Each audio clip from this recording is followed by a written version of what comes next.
There are some stories that don't come from the city centers, the bustling markets, or the government headquarters.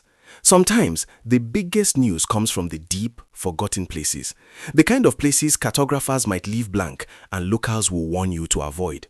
Mother Valley, tucked away near Nkwere in Anambra State, was one such place. For years, it wasn't just a piece of geography, it was a shadow. A name whispered in local pubs and market squares, spoken of as an impregnable fortress, a place where the normal rules of society simply did not apply. For the men and women of the Joint Task Force Southeast, Operation UDO KA, the 26th of February 2026 was the day they decided to shine a light into that shadow. The plan wasn't hashed overnight. You don't just walk into a place like Mother Valley. You have to study it, understand its mood, and wait for the right moment. The security forces, a combined team of soldiers from the Nigerian army, steady officers from the Nigerian police force, and the civil defenders from the NSCDC had been watching. They knew that deep within that valley, hidden by dense foliage and protected by the difficult terrain, was what intelligence suggested was the supreme headquarters of the IPOB and ESN elements who have been terrorizing the southeast. As the first light of dawn broke over the horizon on Thursday, the operation began. It wasn't a blitzkrieg of armored vehicles, because you can't drive an APC through a swamp or up a steep forested incline. This was old-school infantry work. This was a foot assault.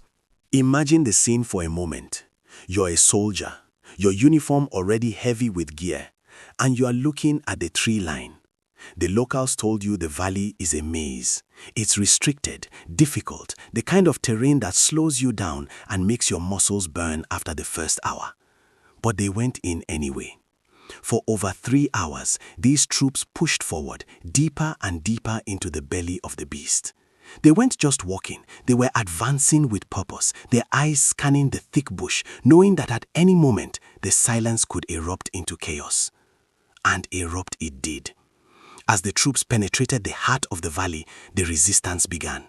It was fierce, desperate, and violent.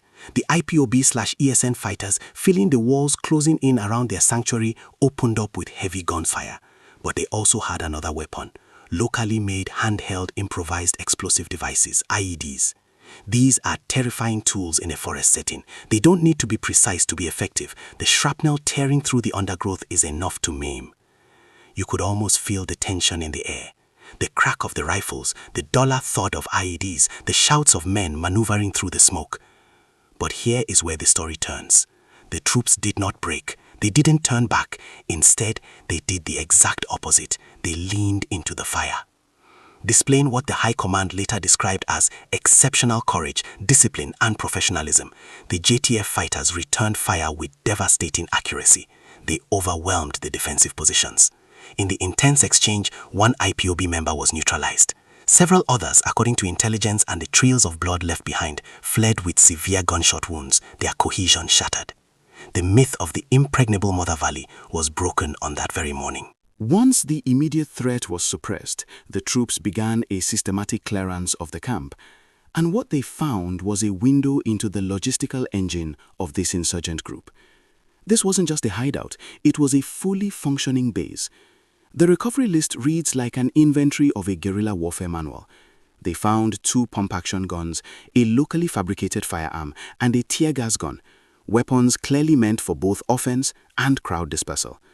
Now, stop and think for a second.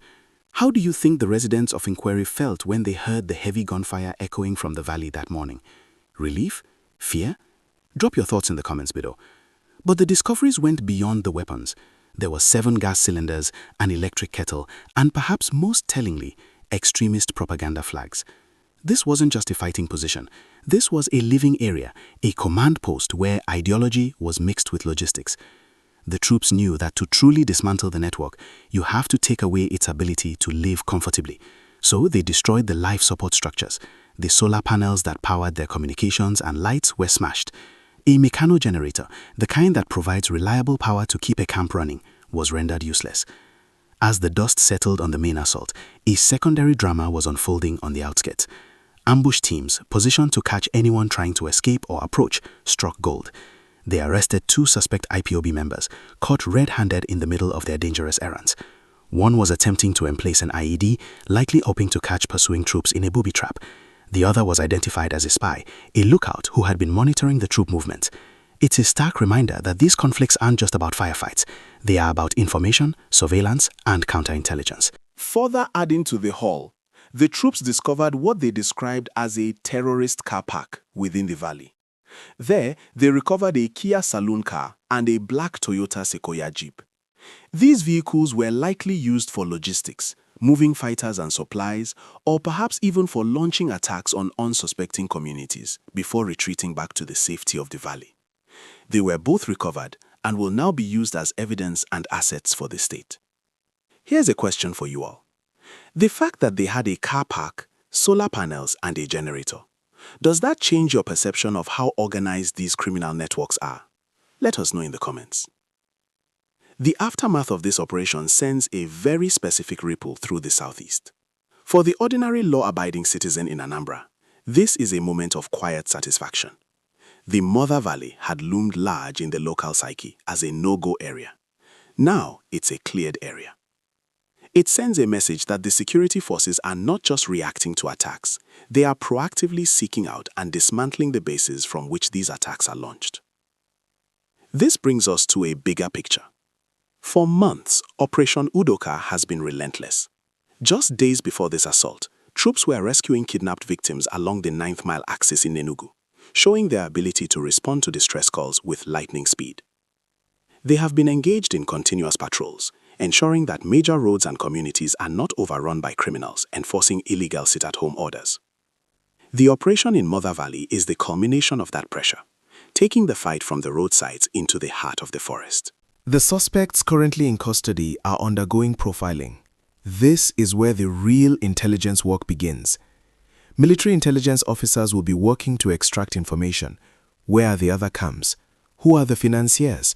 What are their future targets? This isn't just about punishing the fighters who were there. It's about unraveling the entire network.